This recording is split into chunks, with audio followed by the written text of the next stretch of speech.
Indah, Hadir. Fitri, Hadir. Safira, Hadir. Linda, sama Ica. Ya, oke, alhamdulillah semuanya hadir. Kira-kira ada yang masih ingat gak perkuliahan kita di minggu lalu tentang apa? Teori perkembangan atom. Ada yang masih ingat apa saja poin-poin dalam teori perkembangan atom? Siapa dari yang pertama teori terkait dengan atom? Siapa? Tuh, John Dalton. Sebelum John Dalton ada yang disebut sebagai era mekanika pra-mekanika klasik. Nah, itu dari gelombang. Oleh karena itu kita harus tahu fungsi gelombang. Dan fungsi gelombang itu syaratnya dia harus menyelesaikan persamaan Schrödinger. Ya, persamaan Schrödinger baik dalam turunan terhadap X, turunan kedua terhadap X, Y atau Z. Kemudian dia harus continue dan dia dapat dinormalisasi. Nah, sekarang untuk menyederhanakan penyelesaian persamaan Schrödinger itu, kita memudahkan atau menyederhanakan dia dengan menganggap sistem atom itu atau elektron mengelilingi inti tadi sebagai konsep atom partikel di dalam kotak, gitu ya. Oke, siap untuk belajar pada sore hari ini? Siap. Baik, ini adalah tujuan pembelajaran kita pada sore hari ini. Yang pertama itu adalah paham terkait dengan model partikel dalam kotak satu dimensi, yang dimana dengan pemahaman tersebut kita bisa memperoleh. Coba perhatikan di sini elektron dalam atom dan molekul dapat dibayangkan mirip partikel dalam kotak. Ya, kita membayangkan seperti inilah bayangan ketika kita punya elektron yang kita bayangkan seperti partikel dalam kotak satu dimensi. Jadi elektron itu hanya bergerak kiri kanan saja, atau atas bawah saja, atau depan belakang saja. Berarti dia hanya dalam satu dimensi.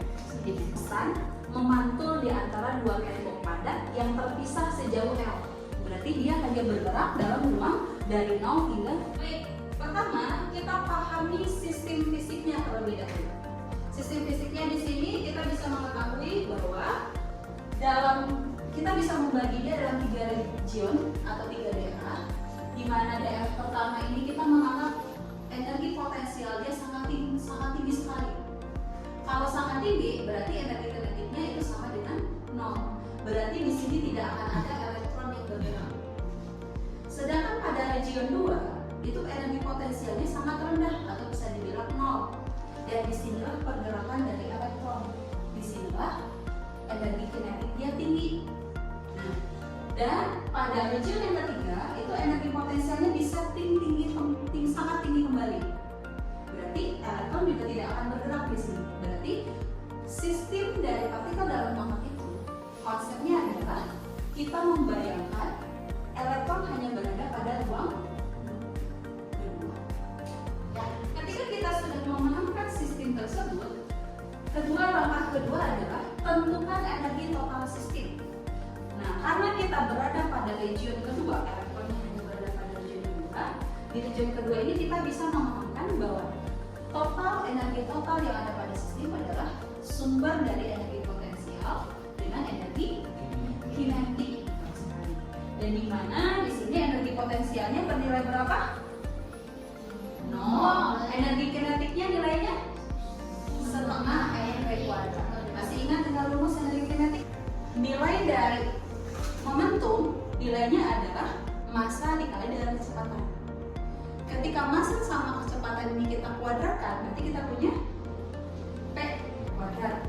Nah, di sini kita menuliskan persamaan Schrödinger bebas dari waktu, di mana kita dapatkan Hamiltonian dikali dengan fungsi gelombang sama dengan energi dikali dengan fungsi gelombang. Dan di sini tadi dari penurunan kita akan mendapatkan apa? Minus dari H coret kuadrat per 2M dikali dengan turunan kedua dari fungsi gelombang dibagi dengan terhadap X sama dengan energi dikali dengan fungsi gelombang. Nah, di sini kita harus tinggal diubah kondisinya. Kalau kondisinya berubah, berarti apa? Kiri sama kanan diubah ya. Tinggal apa yang kita dapatkan?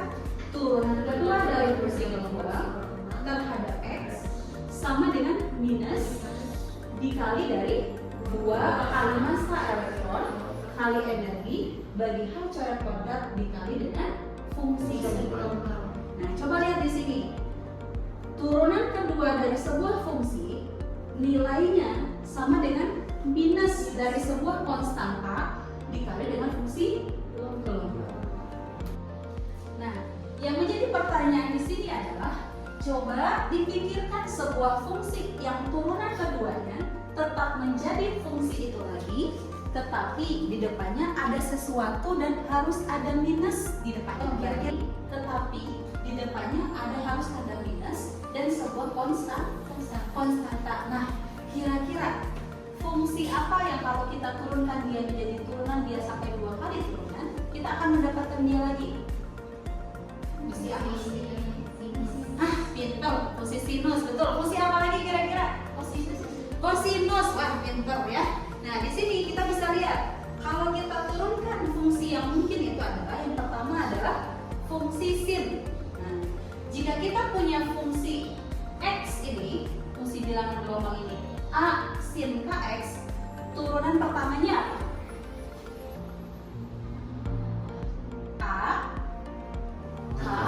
A cos kx. Turunan keduanya, turunan dari cos min. Ya. Turunan keduanya berarti min h kuadrat a sin kx. Coba dilihat, ketika kita punya sebuah fungsi psi, nilainya apa? A sin kx. Ketika dia diturunkan dalam turunan kedua, kita akan mendapatkan a sin kx lagi. Dan sebuah konstanta di depannya bertanda minus dan ada sebuah konstanta. Berarti salah satu solusi umum persamaan Schrödinger itu adalah psi sama dengan a sin kx. Oke, sampai sini bisa dipahami? Ya, di sini kita sudah membahas terkait dengan partikel dalam kotak 3 dimensi, bagaimana penyelesaian fungsi gelombangnya. Kemudian kita membahas terkait dengan konsep degenerasi, gitu ya. Dimana dalam konsep degenerasi itu adalah keadaan kuantumnya berbeda, tetapi energinya sama. Nah, sekarang kira-kira siapa yang bisa menyimpulkan apa yang menjadi kesimpulan materi perkuliahan kita di sore hari? Enggak, siapa yang bisa menyimpulkan? Acungkan tangan. Ya. Enggak, silakan kepada Afriansyah. Apa? Jadi model partikel dalam kotak itu sebenarnya untuk menyederhanakan ya dari Ada lagi yang ingin menyimpulkan? Izin Bu. Ya, silakan Indah. Untuk model Menyimpulkan? partikel itu Mungkin dari Linda atau Ica atau Safira atau Fitri. Ya, baik, seperti yang disampaikan sama temannya tadi, kita bisa menyimpulkan bahwa partikel dalam kotak tersebut merupakan penyederhanaan ketika kita membayangkan elektron mengelilingi di dalam atom. Dan ketika kita menyelesaikan persamaan Schrödinger dengan sistem yang kita anggap adalah partikel dalam kotak satu dimensi, kita bisa menyelesaikannya hingga kita dapatkan tadi apa? Fungsi gelombang. Nah, kalau kita mendapatkan fungsi gelombang, kita bisa menentukan besaran-besaran yang kita ingin cari. Ya, bisa energinya, bisa density-nya, gitu ya.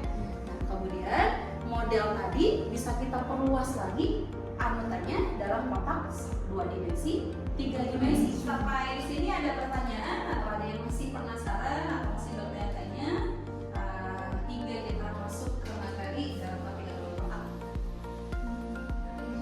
Ya, enggak, silakan Fitri. untuk aplikasi di era sekarang mengenai partikel dalam kotak ini seperti apa Bu? Ya, baik, sebenarnya tadi seperti di awal kita paparkan, partikel dalam kotak 1 dimensi, atau 2 dimensi, atau 3 dimensi hanya sebuah, seperti pertanyaan Fitri, kenapa sih kita harus capek-capek harus tahu atom? Ya enggak? Kok nggak kita harus tahu aja di atom itu apa, jaringan tubuh kita ini atom atau tidak? Ya, udara yang kita hirup atom atau tidak? Ya. Ketika kita tahu kondisi molekuler sebuah kondisi molekulernya atau kondisi kecilnya, kita akan paham sifatnya. Sama kayak kalian mengenal permen, berarti tahu sifatnya. Kalau tahu sifatnya, kita bisa mengolah atau bisa